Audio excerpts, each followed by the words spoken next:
Nous sommes le vendredi 10 mai, bienvenue à toutes et à tous sur Grand Lille TV, nouvelle journée d'information et on commence avec un mot de météo, quelques gouttes de pluie ce matin, mais de manière très éparse et on devrait en avoir fini avec la pluie du moins jusque ce soir. Cette nuit, les précipitations seront donc de retour sur le nord et le Pas-de-Calais. Profitez donc des quelques rayons de soleil qui se profilent au cours de la journée, d'autant que ce week-end sera aussi pluvieux, notamment demain samedi, avant une accalmie prévue dimanche. Pour parler maintenant température, elle continue de remonter puisqu'aujourd'hui on attend entre 15 et 17 degrés sur le nord et le Pas-de-Calais. Plus d'informations à la fin de cette édition. L'actualité maintenant, et hier c'était donc grande journée de mobilisation de la fonction publique. 109 000 manifestants ont été annoncés partout en France d'après le gouvernement. Près de 250 000 ont défilé dans les rues d'après les chiffres des syndicats. Ils manifestaient contre une réforme du service public qui doit être étudiée à l'Assemblée nationale à partir de la semaine prochaine. À Lille, plusieurs syndicats se sont réunis, porte de Paris, en début d'après-midi. Près de 2000 personnes qui étaient donc opposées à ce projet de loi censé moderniser le statut de fonctionnaire. C'est leur quatrième manifestation depuis le début du mandat d'Emmanuel Macron. Eux ne croient pas au rétropédalage du gouvernement qui avait annoncé finalement ne pas vouloir supprimer jusqu'à 120 000 postes. Lucille Berthe Constant était pour nous hier dans les rues de Lille. Le gouvernement, depuis 2 ans, a décidé de réduire les moyens des fonctions publiques, de réduire les moyens et également de précariser l'emploi dans les fonctions publiques, ce qui pour la CFDT est absolument inacceptable. Le président de la République, lorsqu'il a été élu, son projet était de supprimer 120 000 emplois dans la fonction publique. Donc la question qui est posée pour nous, c'est de savoir où il veut les supprimer, dans les hôpitaux peut-être, où les infirmières, les aides-soignantes, les médecins ont du mal à délivrer un service de qualité en raison des sous-effectifs. Dans l'éducation nationale peut-être, avec les classes surchargées. Dans la police peut-être, où semaine après semaine on voit les policiers au charbon. Et sans transition sur Grand Lille TV, on va vous présenter les différentes expositions et événements que compose Eldorado par l'île 3000, qui vient d'ailleurs de débuter ces dernières semaines. On prend cette fois la direction du Tripostal avec cette exposition baptisée Eldorama. Elle s'intéresse aux problèmes de société à travers le monde.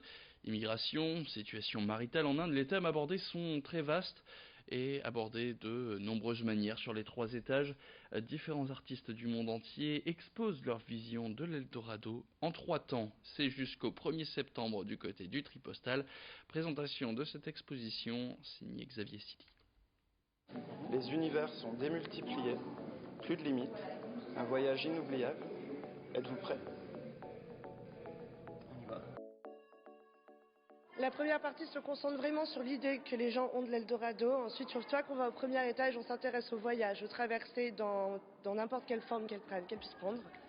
Et au 3e étage, on a les nouveaux Eldorados. Ce sont d'autres formes d'Eldorado qu'on peut imaginer, mais je vous en dis pas plus pour le moment.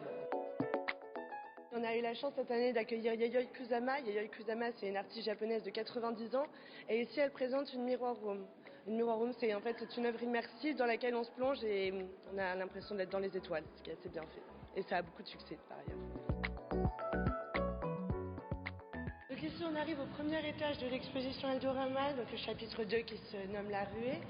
Et on arrive dans une sorte d'agence de voyage. La première œuvre, c'est une œuvre de Jonathan Monk. Jonathan Monk qui a travaillé avec des sortes de panneaux représentatifs de prix billets d'avion cassés, qui en fait est une critique directe du système de voyage actuel avec les hôtels all inclusive, les compagnies low cost qui permettent absolument pas de découvrir la culture du pays et qui en fait permettent juste d'aller prendre le soleil et de ne s'intéressent pas du tout aux populations vivant sur place. Ici on se trouve devant l'œuvre d'Adel Abessemed, qui est en fait une symbolisation de la migration à travers la Méditerranée aujourd'hui, donc un grand tabou de la société en France et surtout en Europe. Donc en fait on a une œuvre très imagée puisque les sacs poubelles représentent directement les sacs mortuaires des migrants qui ne parviennent pas à survivre à la traversée de la Méditerranée, avec une double signification puisque ça représente aussi la façon et l'image qu'on a d'eux une fois qu'ils arrivent dans le pays. Et Adel Abessemed est venu ici pour monter cette œuvre et il a également marqué les messages sur le mur de sa propre écriture qui sont une conception directe pour l'exposition, puisque les messages, c'est la première fois qu'ils sont écrits. Dans un tout autre registre, on trouve une œuvre de Dwayne Henson qui a travaillé vraiment avec l'hyperréalisme, puisque cette sculpture a été moulée sur un véritable humain, qui était une technique qui était très à la mode dans les années 70 Ici, on s'intéresse à une toute autre forme d'Eldorado, en fait, puisqu'on s'intéresse à l'Américain moyen, aux gens oubliés de la société, à ceux qui n'ont pas forcément les moyens de voyager à travers le monde. Et ça aborde du coup les autres formes de voyage auxquelles on peut avoir accès, par exemple l'art et la littérature. C'est tout pour la visite d'aujourd'hui, mais on vous attend jusqu'au 1er septembre pour découvrir l'exposition Eldorama.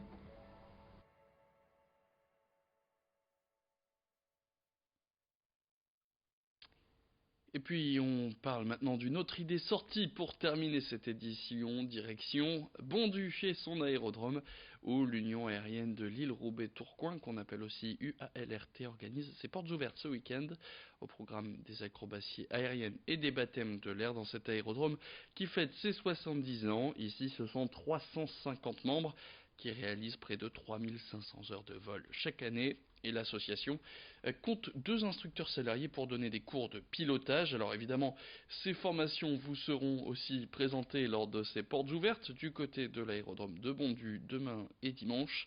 Présentation de cet événement par Margot Sailly, qui a d'ailleurs eu la chance de voir la métropole lilloise depuis le ciel.